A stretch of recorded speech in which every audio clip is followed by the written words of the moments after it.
Anda tentu familiar dengan citra Indonesia yang kerap menghiasi lini masa media sosial. Kamu mungkin pernah melihat foto-foto Bali dengan pantainya yang memukau, hamparan pasir putih yang seolah tak berujung, atau gambar-gambar Raja Ampat yang seperti surga dunia, dengan gugusan Pulau Kars yang menjulang di atas air biru kehijauan. Visual-visual ini begitu memikat, begitu sempurna, seolah mengundang kita untuk segera berkemas dan merasakan sendiri keajaiban itu. Media sosial dengan segala kekuatannya dipenuhi dengan hashtag. Sebuah kampanye masif yang berhasil membangun persepsi bahwa negeri ini adalah kepingan surga yang jatuh ke bumi, sempurna tanpa celah. Setiap sudutnya seolah menawarkan keindahan yang tiada tara, keramahan penduduk yang tak berbatas, dan pengalaman liburan yang tak terlupakan. Kita disuguhi narasi tunggal tentang keelokan alam dan budaya yang kadang membuat kita lupa untuk bertanya lebih jauh. Tapi, mari kita berhenti sejenak dari hiruk-pikuk kekaguman itu. Di balik gemerlap foto-foto yang telah diedit dengan sempurna, di balik slogan-slogan pariwisata yang membuai, ada kisah lain yang jarang diceritakan. Sebuah Indonesia yang lebih kompleks, yang keras, yang penuh kontradiksi, dan kadang-kadang menyajikan realitas yang pahit.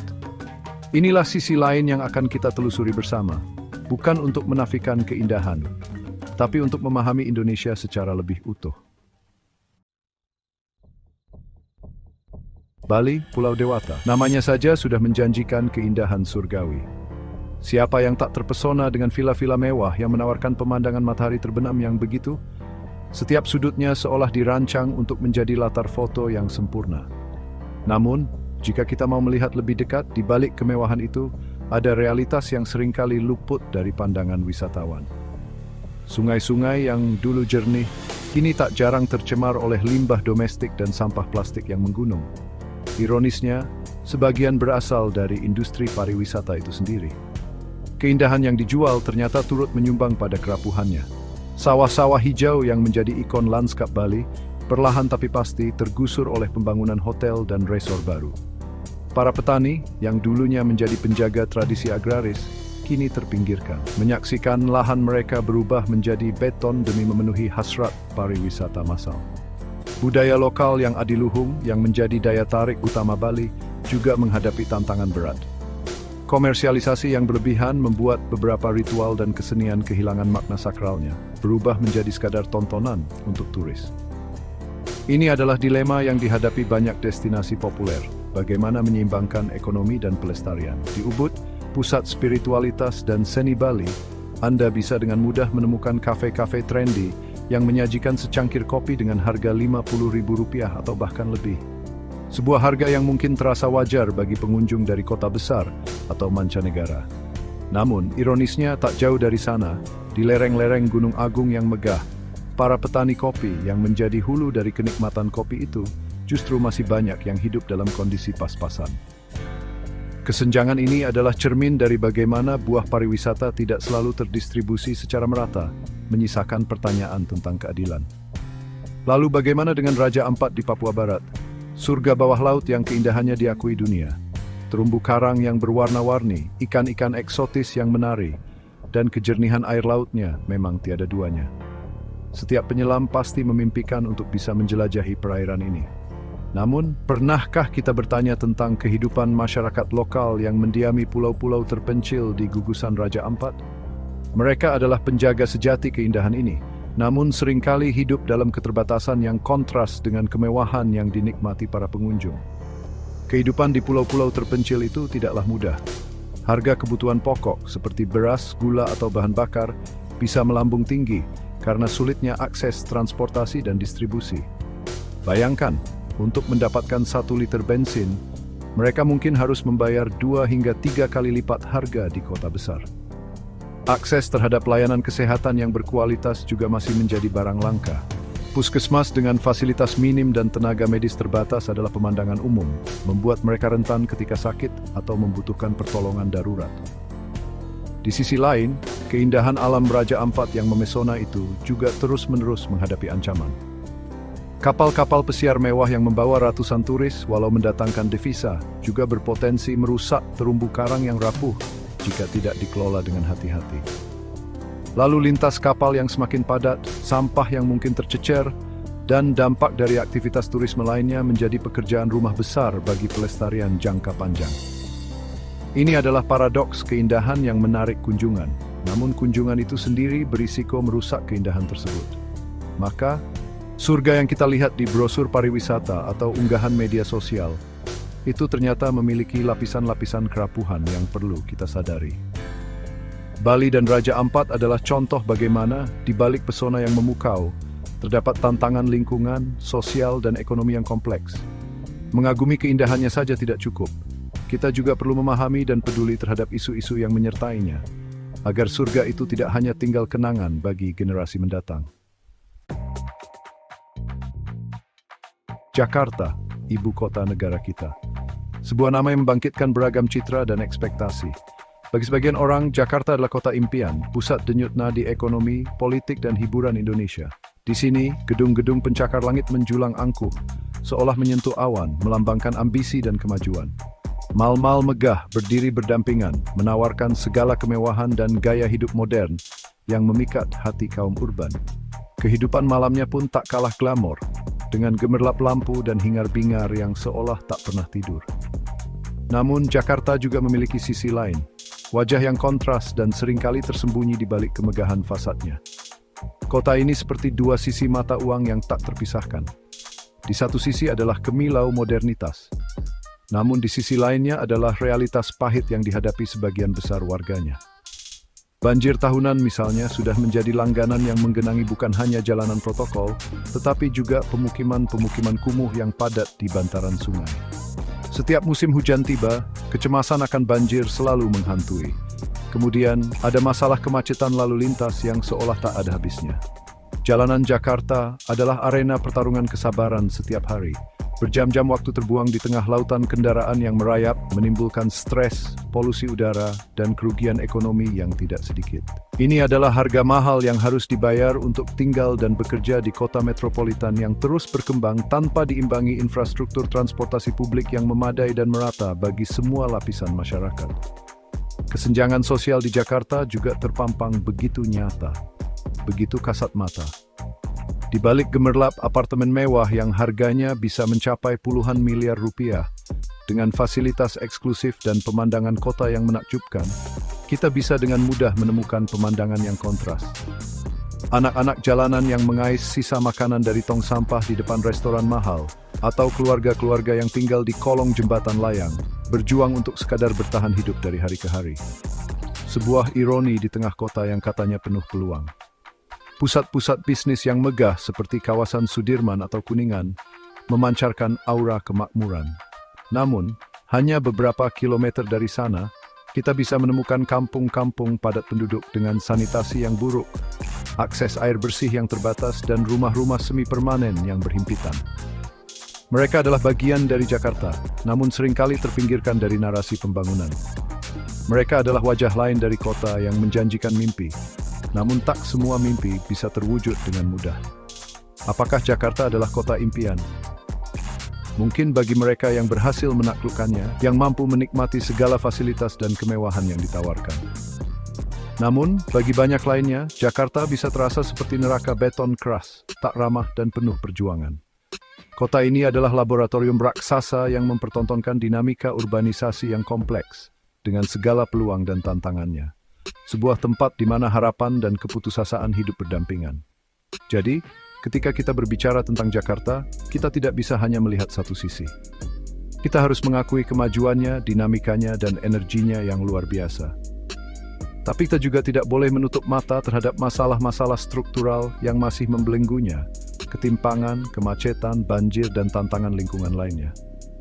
Memahami Jakarta berarti memahami kontradiksi-kontradiksi ini, dan mungkin mencari jalan keluar bersama untuk kota yang lebih adil dan manusiawi bagi semua penghuninya. Indonesia dianugerahi keindahan alam yang luar biasa.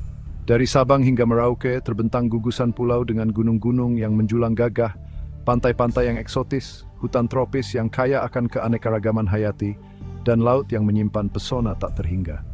Siapapun akan setuju, negeri ini begitu cantik, begitu memesona.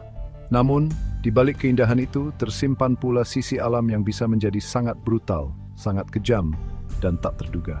Kita hidup di atas Ring of Fire, cincin api Pasifik. Cincin api Pasifik adalah jalur tapal kuda di cekungan Samudra Pasifik yang ditandai dengan deretan gunung berapi aktif dan seringnya terjadi gempa bumi. Sebagian besar gempa bumi terkuat di dunia dan letusan gunung berapi dahsyat terjadi di sepanjang jalur ini. Dan Indonesia, dengan lebih dari 120 gunung berapi aktif, berada tepat di jantungnya. Ini adalah takdir geografis yang tidak bisa kita hindari. Sebuah kenyataan yang harus kita hadapi sebagai bangsa. Gempa bumi bagi kita bukanlah berita asing. Getarannya seringkali terasa dari skala kecil yang hanya membuat lampu bergoyang, hingga skala besar yang mampu meruntuhkan bangunan dan merenggut nyawa. Tsunami, gelombang laut dahsyat yang dipicu oleh gempa di dasar laut juga menjadi ancaman nyata, terutama bagi masyarakat yang tinggal di wilayah pesisir. Letusan gunung berapi dengan semburan abu vulkanik, aliran lava pijar dan awan panas juga merupakan bagian dari siklus alam yang harus kita waspadai. Tragedi tsunami Aceh pada 26 Desember 2004 adalah pengingat yang begitu menyakitkan akan kekuatan alam yang dahsyat. Ratusan ribu nyawa melayang, infrastruktur luluh lantak dan duka mendalam menyelimuti seluruh bangsa. Peristiwa itu menunjukkan betapa rentannya kita di hadapan amukan alam. Lalu, gempa bumi dan tsunami di Palu dan Donggala, Sulawesi Tengah pada tahun 2018 kembali mengoyak rasa aman kita. Fenomena likuifaksi yang menelan permukiman menjadi mimpi buruk yang tak terlupakan. Setiap kali bencana alam melanda, kita diingatkan kembali bahwa keindahan alam yang kita banggakan ini seringkali harus dibayar mahal, bahkan dengan nyawa. Para korban bukan hanya angka statistik, mereka adalah ayah, ibu, anak, saudara, teman. Mereka adalah bagian dari kita. Duka mereka adalah duka kita bersama. Kehilangan yang mereka rasakan meninggalkan luka yang mungkin tak akan pernah sembuh sepenuhnya, menjadi pengingat abadi akan kerapuhan hidup manusia. Namun, di tengah kerapuhan dan ancaman itu, bangsa ini juga menunjukkan ketangguhan yang luar biasa. Semangat gotong royong, solidaritas, dan saling membantu selalu muncul setiap kali bencana datang. Kita melihat bagaimana relawan dari berbagai penjuru negeri datang untuk memberikan bantuan, bagaimana masyarakat bahu-membahu membangun kembali kehidupan mereka dari puing-puing. Ini adalah sisi lain dari hidup di cincin api. Ia menempa kita menjadi bangsa yang kuat dan peduli. Maka, mencintai alam Indonesia berarti mencintai dua sisinya, keindahannya yang memukau dan keganasannya yang menakutkan. Ini berarti kita harus terus belajar untuk hidup berdampingan dengan risiko bencana, meningkatkan kesiapsiagaan, membangun infrastruktur yang tahan bencana, dan yang terpenting, tidak pernah melupakan pelajaran pahit dari setiap tragedi.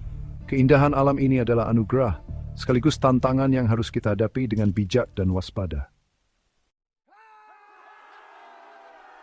Bhinneka Tunggal Ika, berbeda-beda tetapi tetap satu. Semboyan agung yang tersemat gagah pada lambang negara kita, Garuda Pancasila. Kita semua sejak bangku sekolah dasar diajarkan untuk bangga dengan semboyan ini. Sebuah frasa yang merangkum kekayaan dan keragaman Indonesia, ratusan suku bangsa, ribuan bahasa daerah, beragam agama dan kepercayaan yang semuanya bersatu dalam naungan Negara Kesatuan Republik Indonesia.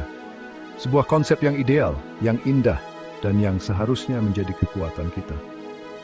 Di atas kertas dan dalam banyak narasi resmi, Indonesia adalah contoh sukses bagaimana keragaman bisa hidup berdampingan secara harmonis. Kita sering memamerkan festival budaya dari berbagai daerah, rumah ibadah yang berdiri berdampingan, dan cerita-cerita tentang toleransi antar umat beragama. Ini adalah wajah Indonesia yang ingin kita tunjukkan kepada dunia. Dan memang banyak contoh nyata dari keharmonisan itu yang patut kita syukuri dan jaga bersama-sama. Namun, jika kita mau jujur melihat lebih dalam ke realitas di lapangan, kita akan menemukan bahwa perjalanan untuk mewujudkan Bhinneka Tunggal Ika secara utuh masih panjang dan berliku. Di balik narasi harmoni, masih tersimpan bara konflik, diskriminasi, dan intoleransi yang sesekali menyala, mengancam persatuan yang kita cita-citakan. Ironisnya, perbedaan yang seharusnya menjadi kekayaan, kadang justru dijadikan alat untuk memecah belah, untuk menyulut kebencian. Pernahkah Anda mendengar berita tentang penggerebekan atau penutupan paksa tempat ibadah kelompok minoritas? Atau kasus-kasus persekusi dan ujaran kebencian yang dilandasi sentimen suku, agama, ras, dan antar golongan? Kejadian-kejadian ini, meskipun mungkin tidak merepresentasikan mayoritas, adalah noda hitam yang mencoreng tenun kebangsaan kita. Mereka adalah bukti bahwa api intoleransi masih ada dan bisa membesar jika kita tidak waspada dan tidak bertindak tegas. Konflik komunal yang dipicu oleh hal-hal sepele yang kemudian dibesar-besarkan dengan sentimen identitas juga masih sesekali terjadi di beberapa daerah. Polarisasi politik yang tajam, terutama saat menjelang pemilihan umum, seringkali mengeksploitasi isu SARA untuk meraih dukungan tanpa memedulikan dampaknya terhadap kohesi sosial. Media sosial yang seharusnya bisa menjadi alat pemersatu, kadang justru menjadi arena penyebaran hoaks dan propaganda yang memperkeruh suasana. Indonesia itu memang indah ketika keragamannya dirayakan dengan tulus, ketika setiap individu dan kelompok merasa aman dan dihormati apapun latar belakangnya. Ketika dialog dan saling pengertian lebih dikedepankan daripada prasangka dan permusuhan. Namun Indonesia bisa terasa sangat menyesakkan, bahkan menakutkan, ketika perbedaan dijadikan alasan untuk menindas, untuk mendiskriminasi, atau untuk melakukan kekerasan atas nama mayoritas atau kebenaran sepihak. Maka, Bhinneka Tunggal Ika bukanlah slogan mati yang cukup dihafal. Ia adalah pekerjaan rumah yang berkelanjutan bagi kita semua. Ia menuntut kita untuk terus-menerus merawat toleransi, memperkuat supremasi hukum yang adil bagi semua, melawan segala bentuk diskriminasi, dan memastikan bahwa setiap warga negara memiliki hak yang sama di mata hukum dan dalam kehidupan sosial. Tantangan ini nyata, tapi bukan berarti kita harus menyerah. Justru, inilah saat untuk membuktikan bahwa kita bisa lebih baik. Indonesia adalah negeri yang kaya raya. Sumber daya alam kita melimpah ruah, dari cadangan mineral di perut bumi, hutan tropis yang luas, hingga kekayaan laut yang tak ternilai harganya. Jika dikelola dengan baik dan benar, kekayaan ini seharusnya mampu menyejahterakan seluruh rakyat Indonesia, dari Sabang sampai Merauke. Namun, ironisnya, di tengah kelimpahan itu masih banyak rakyat kita yang hidup dalam kemiskinan dan kesulitan. Pertanyaannya, mengapa? Salah satu jawaban utama yang sudah menjadi rahasia umum adalah korupsi. Korupsi telah menjadi monster yang menggerogoti sendi-sendi kehidupan berbangsa dan bernegara kita. Ia seperti penyakit kronis yang sulit disembuhkan, merusak tatanan dan merampas hak-hak rakyat atas kesejahteraan. Uang yang seharusnya digunakan untuk membangun sekolah, rumah sakit, jalan, dan fasilitas publik lainnya justru menguap masuk ke kantong-kantong pribadi oknum pejabat yang tidak bertanggung jawab. Kasus-kasus korupsi besar silih berganti menghiasi pemberitaan media massa. Mulai dari korupsi pengadaan barang dan jasa, suap perizinan, hingga proyek-proyek fiktif yang merugikan negara triliunan rupiah. Kasus korupsi IKTP misalnya menjadi salah satu skandal terbesar yang menunjukkan betapa masif dan terstrukturnya praktik lancung ini melibatkan nama-nama besar di lingkaran kekuasaan. Uang rakyat yang seharusnya menjadi identitas digital bagi seluruh warga malah menjadi bancakan. Dampak korupsi terasa langsung oleh masyarakat, terutama mereka yang berada di lapisan bawah. Jalan-jalan di pedesaan banyak yang masih rusak parah, berlubang dan sulit dilalui, menghambat mobilitas dan perekonomian warga. Sekolah-sekolah di daerah pelosok banyak yang kondisinya memprihatinkan, nyaris roboh, dengan fasilitas belajar mengajar yang sangat minim. Sementara itu, para koruptor hidup bermewah-mewahan dari hasil jarahannya, sebuah pemandangan yang sangat melukai rasa keadilan. Tidak hanya merugikan secara finansial, korupsi juga merusak sistem. Ia menciptakan birokrasi yang berbelit-belit, di mana segala urusan harus melalui uang pelicin. Ia melemahkan penegakan hukum, karena hukum bisa dibeli dan dipermainkan. Ia juga menghancurkan kepercayaan publik terhadap institusi negara dan para pemimpinnya. Ketika rakyat melihat para pejabat yang seharusnya melayani justru sibuk memperkaya diri sendiri, bagaimana mereka bisa percaya pada masa depan negeri ini? Perang melawan korupsi adalah perjuangan yang panjang dan melelahkan. Komisi Pemberantasan Korupsi KPK dan aparat penegak hukum lainnya telah berupaya keras, namun tantangan yang dihadapi begitu besar. Ada upaya-upaya sistematis untuk melemahkan lembaga anti korupsi, ada intervensi politik, dan ada budaya permisif terhadap korupsi di sebagian kalangan masyarakat. Ini bukan hanya soal menangkap dan menghukum para koruptor, tapi juga membangun sistem yang bersih dan akuntabel. Monster korupsi ini tidak akan mati dengan sendirinya. Ia harus dilawan secara bersama-sama oleh seluruh elemen bangsa. Kita perlu menanamkan budaya anti korupsi sejak dini, memperkuat pengawasan publik, mendukung upaya pemberantasan korupsi tanpa pandang bulu, Dan yang terpenting, memilih pemimpin yang bersih dan berintegritas. Karena selama korupsi masih merajalela, impian Indonesia untuk menjadi negara maju dan sejahtera hanya akan tinggal impian. Setelah melihat berbagai sisi lain Indonesia yang mungkin tak seindah kartu pos yang penuh ironi, tantangan, bahkan kepahitan, pertanyaan fundamental mungkin muncul di benak kita. Tapi, masihkah Indonesia layak dicintai? Jawabannya, saya percaya tetaplah iya. Inilah paradoks Indonesia. Ia tak seindah yang selalu dikira, tapi juga tak sesederhana yang mungkin kita bayangkan. Justru di balik segala cacat dan kekurangannya, kita menemukan ketahanan yang luar biasa, semangat yang tak pernah padam, dan harapan yang terus menyala.